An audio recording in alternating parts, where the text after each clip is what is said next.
पंचगंगा नदीला आलेल्या पुराचा धोका कायम असून पुराचे पाणी 47 फुटांवर पोहोचले आहे. पंचगंगा नदीला आलेल्या पुरामुळे कुरुंदवाड नरसोबावाडी येथील अनेक घरात पाणी शिरले आहे, तर सांगलीत पाण्याची पातळी 40 फूट 3 इंचापर्यंत पोहोचली आहे. त्यामुळे सांगलीतील काही भागात गंभीर परिस्थिती आहे. तर दुसरीकडे कोल्हापुरातील तावडे हॉटेल परिसरात आज सकाळी 9 वाजण्याच्या सुमारास पाणी पोहोचले असून पाणी पोहोचल्याने या परिसरातील वाहतूक मार्ग सध्या बंद करण्यात आलेला आहे.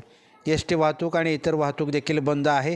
कोल्हापूरजवळील आंबेवाडी येथील पुलावर देखील पाणी आले आहे. त्यामुळे कोल्हापूर पन्हाळा मार्ग सध्या बंद आहे.